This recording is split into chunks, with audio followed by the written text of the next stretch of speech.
ઓમ શ્રી ગણેશાય નમઃ. જય શ્રી કૃષ્ણ મિત્રો. ગાય માતાની ડોસીમાની એકાદશીની આ કથા છે મિત્રો. પૂરા ધ્યાનથી મનથી સાંભળજો, શ્રદ્ધાથી સાંભળજો. એકાદશીનું વ્રત ન કર્યું હોય ને તો એકાદશીની કથા સાંભળવાનો પણ ખૂબ જ મહિમા છે. શ્રદ્ધાથી કરેલું કોઈ પણ કામ વ્યર્થ નથી જતું, હંમેશા ફળ આપે છે. તો પૂરા ધ્યાનથી મનથી શુદ્ધ હૃદયથી આ વાર્તા સાંભળજો.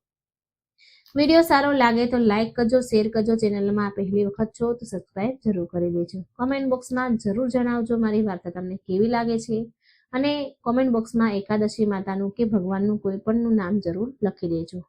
ઓમ નમો ભગવતે વાસુદેવાય. બહુ સમય પહેલાની વાત છે.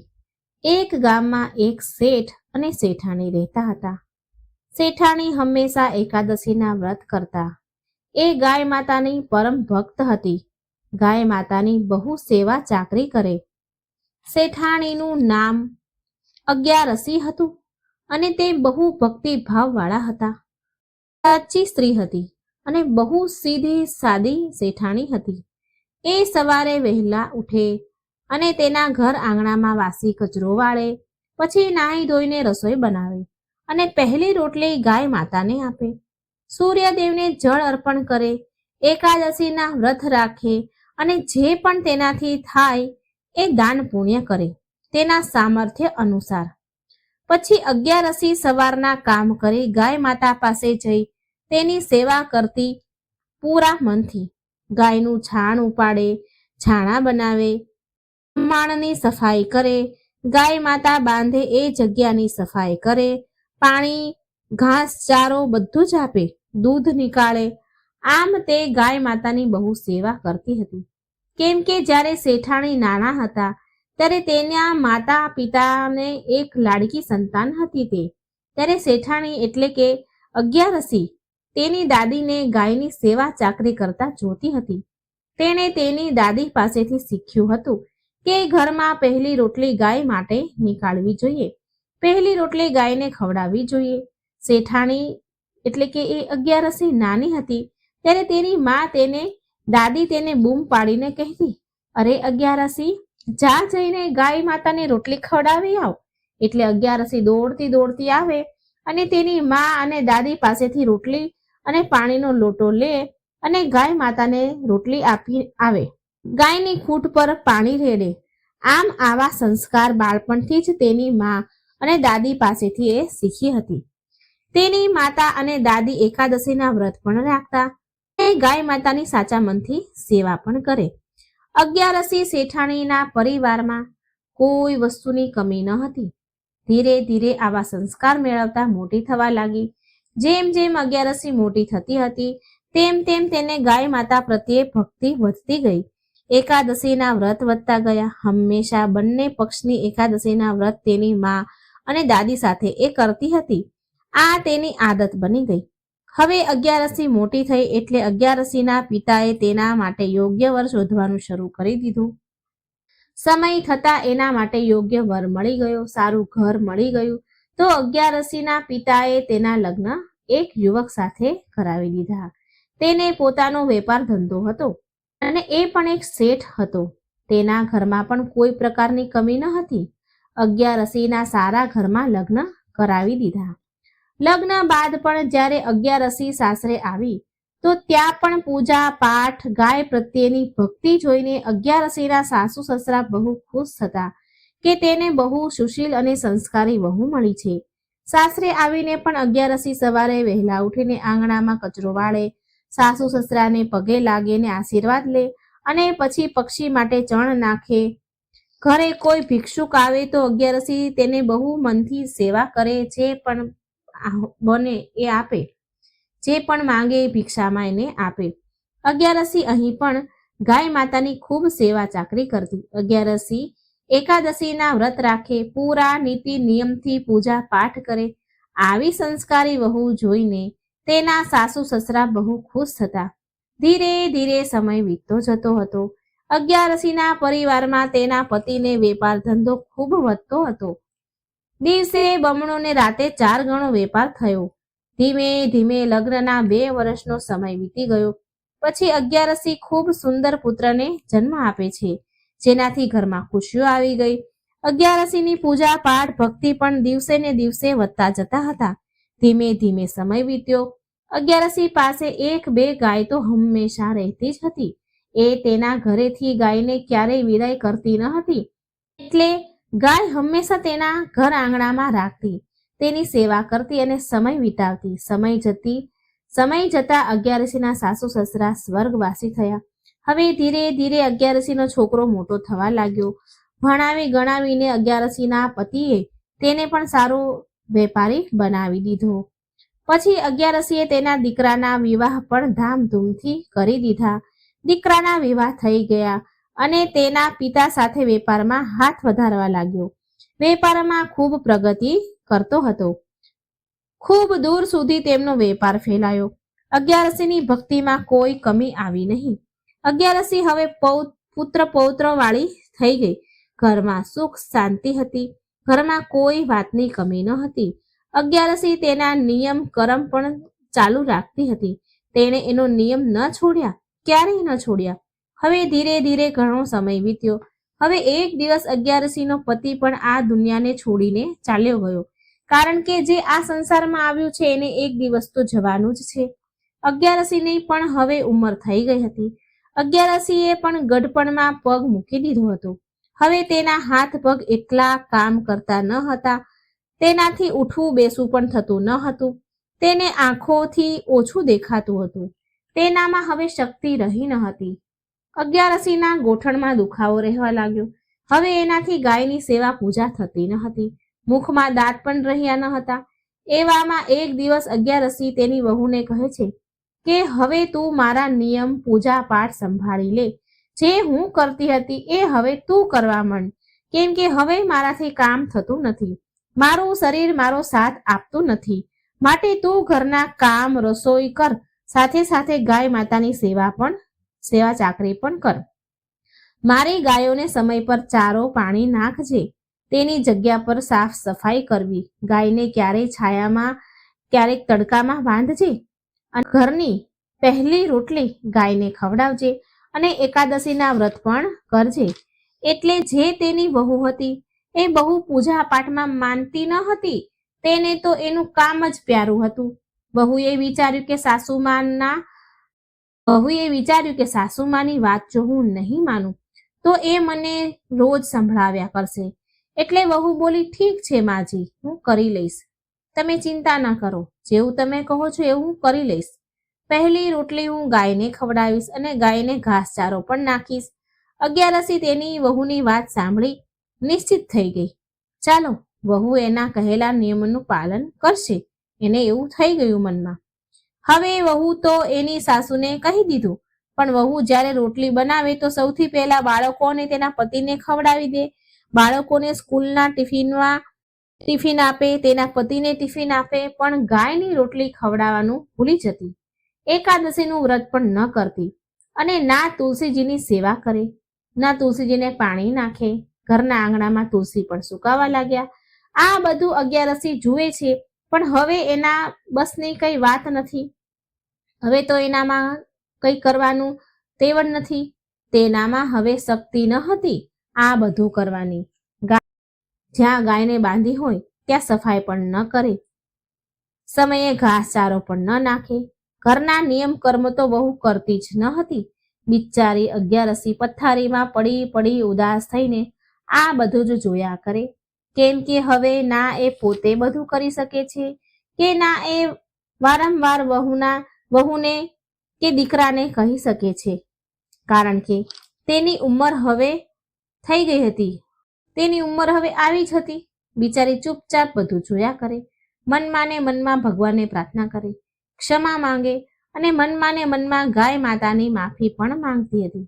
કહે છે, હે ગાય માતા, જ્યાં સુધી મારા હાથ પગમાં જીવ હતો ત્યાં સુધી મેં તમારી મનથી સેવા કરી, પણ હું લાચાર છું, અત્યારે મજબૂર છું. હવે હું નથી કરી શકતી. હવે હું શું કરું? અગિયારસીથી હવે એકાદશીનું વ્રત પણ થતું ન હતું. બિચારીનું શરીર પણ નબળું પડી ગયું હતું. હવે એનાથી ભૂખ પણ સહન થતી ન હતી. એ બિચારી હવે મનમાં ને મનમાં ભગવાનનું રટણ કરે અને વહુ એની મન મરજી કરે. વહુને કોઈ ફરક પડતો ન હતો. હવે ધીરે ધીરે સમય વીતવા લાગ્યો. એક વખતની વાત છે. શ્રાવણ મહિનો આવ્યો. વરસાદની તો હેલી લાગી. ખૂબ જોરદાર ધોધમાર વરસાદ વરસવા લાગ્યો. એટલો વરસાદ કે 24 કલાક સુધી પાણી વરસતું રહ્યું. 24 કલાક પાણી વરસતું રહ્યું. આખા ગામમાં ગોઠણ સમા પાણી ભરાઈ ગયા. નગર ગામના બધા લોકો વિચારવા લાગ્યા કે આટલો વરસાદ તો પહેલા ક્યારેય નથી પડ્યો. વરસાદનું પાણી એટલું વધ્યું કે પૂર આવવા જેવી હાલત થઈ ગઈ. બધા લોકો જીવ બચાવવા માટે ઊંચા પહાડો પર જવા લાગ્યા. એટલે એ નગરના રાજાએ ઘોષણા કરાવી દીધી કે બધા જ પ્રજાવાસીઓ પોતપોતાના જાનવરોને, પોતાના કિંમતી સામાનને લઈને, તમારા બાળ બચ્ચાની સાથે લઈને ઊંચા પહાડ પર પહોંચી જાઓ, કેમ કે પૂર આવ્યું છે અને વરસાદ ઊભું રહેવાનું નામ નથી લેતું. પાણી એટલું ભરાઈ ગયું કે લોકો પાણીમાં ડૂબીને મરી પણ શકે. કાચા ઘર હતા. એ સમયે ભાગ્ય કોઈને જ ઈંટોના ઘર હતા. કોઈના ઘર પડવા લાગ્યા, કોઈના જાનવર તણાવા લાગ્યા, દબાઈ જવા લાગ્યા. રાજાએ ઘોષણા કરાવ્યા બાદ લોકો તેના બાળ બચ્ચા અને કિંમતી સામાન જાનવરોને લઈને ઊંચા પહાડ પર ચડવા લાગ્યા. ત્યારે અગિયારસીના દીકરા અને વહુએ પણ તેને ગાયની દોરી છોડી દીધી અને કિંમતી સામાન અને બાળકોને લઈને તેની માને કહેવા લાગ્યા, માં, આખું ગામ પહાડ પર ચડે છે, જઈ રહ્યું છે. વરસાદ હજી પણ ચાલુ છે. રાજાએ ઘોષણા કરાવી છે કે આપણે બધા ગામવાસીઓને પહાડ પર પહોંચી જવું જોઈએ. ચાલો માં, આપણે પણ પહાડ પર જઈએ, આપણો જીવ બચાવીએ. જો અહીં રહીશું તો આપણે જીવતા નહીં રહીએ. જલ્દી ચાલ માં. પછી અગિયારસીએ પૂછ્યું કે મારી ગાય માતા ક્યાં છે? એટલે વહુ બોલી કે માં, મેં તો ગાય માતાની દોરી છોડી દીધી છે. હવે તમે જલ્દી કરો. એટલે અગિયારસી બોલી તેના દીકરાને કહે છે કે સાંભળ બેટા, તું તારા બાળક અને તારી પત્નીને લઈને જા અને તારો જીવ બચાવ. મારી ઉંમર હવે પૂરી થવાની છે. સમજી લે, મારી ઉંમર આટલી જ હતી. જો હું બચી ગઈ તો પણ ઠીક છે અને મરી ગઈ તો પણ ઠીક છે. તમે સમજી લેજો કે મારો અંત સમય આવી ગયો હતો. હવે એ દિવસે એકાદશીનો દિવસ હતો. અગિયારસીએ તો એના દીકરા સાથે જવાની ના કહી દીધી. દીકરાએ તો ઘણું સમજાવ્યું કે માં ચાલ, અહીં તું નહીં બચે. બધા લોકો તેના જીવ બચાવવા ઉપાય શોધે છે. પણ અગિયારસી તો માની નહીં. તે બોલી, ના, હું નહીં આવું, તમે બધા જાઓ. અગિયારસી માની નહીં. એટલે વહુ બોલી, ચાલો હવે, જો માજીને નથી આવું તો છોડો, કમસે કમ આપણે અને આપણા છોકરાઓનો તો જીવ બચાવીએ. હવે દીકરો વહુ તેના ઘરનો કિંમતી સામાન લઈને પહાડ પર ચાલ્યા ગયા. ડોસીમાં તો ઘરે જ રહી ગયા. અગિયારસીની ગાય માતા પણ ત્યાં જ આવીને ઊભી રહી ગઈ જ્યાં તેનો ખાટલો હતો. હવે વરસાદના કારણે આખું ગામમાં પાણી ભરાઈ ગયું હતું. ખેતર, ઘર, રાજાનો મહેલ બધું પાણીમાં ડૂબી ગયું. પણ જે અગિયારસીનું જે મકાન હતું તે ભીનું તો થયું પણ પાણીમાં ડૂબ્યું નહીં. અગિયારસી તેના ખાટલામાં 3 દિવસ અને 3 રાત સુધી ગાયનું પૂંછડું પકડીને બેસી રહી. 3 દિવસ પછી વરસાદ રોકાયો અને પાણી ઉતરી ગયું. ત્યારે બધા ગામવાળા અને રાજા બધા જ પહાડ પરથી નીચે ઉતરીને પોતપોતાના ઘરે જવા લાગ્યા. ત્યારે બધાએ જોયું કે ઘણા ઘરો હજી ડૂબેલા હતા, ઘણા ઘરો પડી ગયા હતા, પણ અગિયારસીનું મકાન એમનું એમ હતું, કોરું, અને તે ગાયનું પૂંછડું પકડીને આરામથી સૂઈ રહ્યા હતા એના ખાટલામાં, એના ઘરમાં એક છાંટો પાણી આવ્યું ન હતું. આ બધું જોઈને રાજાને બહુ આશ્ચર્ય થયું. રાજા વિચારે છે કે આટલું બધું પૂર આવ્યું ગામમાં, વરસાદમાં આખું ગામ ડૂબી ગયું, પણ આ અગિયારસી ડોસીમાનું ઘર એમનું એમ રહ્યું. આવું શું થયું હશે? આવો ચમત્કાર. પછી રાજા અને પૂરા ગામવાળા અગિયારસીના દીકરા અને વહુને લઈને તેના ઘરે પહોંચ્યા તો બધા જોઈને આશ્ચર્ય પામ્યા કે અગિયારસી માજી ગાયનું પૂંછડું પકડીને ખાટલામાં શાંતિથી બેઠા હતા.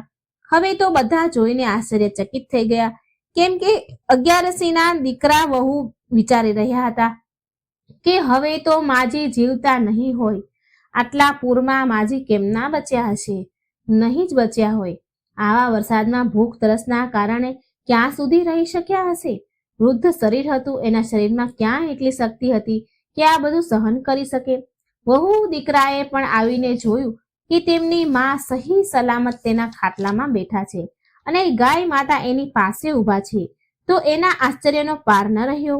રાજાએ હાથ જોડીને માજીને પૂછ્યું, અરે માજી, આવા વરસાદમાં આખું ગામ ત્યાં સુધી કે મારો મહેલ પણ ડૂબી ગયો, પણ માં તમારું મકાન ન ડૂબ્યું? હે ડોસીમાં, તમારું આ બધું કેવી રીતે બચી ગયું? અગિયારસી માજી બોલ્યા, હે મહારાજ, મને અને મારા ઘરને તો મારા ગૌ માતાએ બચાવ્યું છે. મેં મારી પૂરી ઉંમર એકાદશીના વ્રત કર્યા છે ને ગૌ માતાની સેવા કરી છે. હું આખું જીવન પહેલી રોટલી ગાય માતાને ખવડાવતી હતી.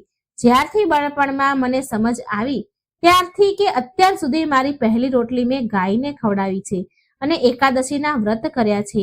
હવે મારા હાથ પગમાં શક્તિ નથી રહી અને મારાથી થતું નથી. બસ આનું ફળ મને મારી ગાય માતા અને એકાદશી માતાએ આપ્યું છે. આ ગાય માતાની મેં બાળપણથી સેવા કરી છે. આ સાંભળીને વહુ અને દીકરાએ શરમથી માથું ઝુકાવી દીધું, કેમ કે તેની વહુ ગાય માતાની સેવા કરતી ન હતી. આપણા ધર્મ ગ્રંથોમાં પણ લખ્યું છે કે કોઈ વ્રત કરો કે ન કરો ચાલશે, પણ એકાદશીનું વ્રત તો કરવું જ જોઈએ. અને આપણા હિન્દુ ધર્મમાં ગાયને માતા માનવામાં આવે છે, જેમાં 33 કોટી દેવી દેવતા નિવાસ કરે છે. માટે ગૌ માતાની સેવા એક પરમ ધર્મ બતાવવામાં આવ્યો છે. હવે તો વહુને પણ બહુ શરમ આવી. એ એની સાસુના ચરણોમાં પડીને માફી માંગે છે. કહે છે કે માજી, મને માફ કરી દો. આજથી જેવું તમે કહેશો એવું જ હું કરીશ. હું આજથી એકાદશીનું વ્રત પણ કરીશ, ગાય માતાની સેવા પણ કરીશ અને જે પણ તમે નિયમ ધર્મ પાળતા હતા એ બધા જ કામ ધર્મ નિયમ હું કરીશ. ઘરમાં પૂજા પાઠ કરીશ. રાજાએ ડોસીમાને કહ્યું કે હે માજી, તમે ઘણા ધર્મ પુણ્ય કર્યા છે, જેથી તમને જીવતા જ એનું ફળ મળી ગયું. ડોસીમાએ રાજાને કહ્યું કે મહારાજ, બધા દાન ધર્મનું ફળ તો મૃત્યુ બાદ જ મળે છે, પણ ગાય માતાની સેવાનું ફળ મૃત્યુ બાદ તો મળે જ છે, પણ જીવતા પણ મળે છે. જે લોકો ગાય માતાની સેવા કરે છે એના ઘરમાં ક્યારેય અન્ન ધનની કમી નથી રહેતી. આ સાંભળી રાજાની સાથે જે ગામના લોકો ઊભા હતા તેને પણ આશ્ચર્ય થયું. એ દિવસે એ રાજાએ તેની પૂરી નગરીમાં ઘોષણા કરાવી કે બધાએ ગાયની સેવા કરવી અને એકાદશીના વ્રત પણ કરવા. બધા જ ઘરોમાં પહેલી રોટલી ગાયને ખવડાવી, ગાયની સેવા કરવી, કેમ કે ગાયની સેવાનું ફળ જીવતા અને મૃત્યુ બાદ પણ મળે છે. પછી તો આખું ગામ અને રાજા રાણી એકાદશીનું વ્રત કરવા લાગ્યા. દરેક ઘરમાં ગાય માતા બંધાઈ ગયા અને બધા ગૌ માતાની સેવા ચાકરી કરવા લાગ્યા, જેનાથી એ બધા આજીવન સુખ ભોગવી ને મૃત્યુ બાદ વૈકુંઠમાં એમને વાસ મળ્યો. ગાય માતાનો મહિમા અપરંપાર છે. ગાય માતા અને એકાદશી માતાનો જેટલો મહિમા ગાય એટલો ઓછો છે. હે ગૌ માતા, તમે જેવા અગિયારસી ડોસીમાને ફળ્યા એવા સૌને ફળજો. જેવા તમે એને તાર્યા, તેમને સંકટમાંથી ઉગાર્યા, મુક્તિ અપાવી, એમ જે આ કથા કહે સાંભળે તેની બધી મનોકામના પૂરી કરજો.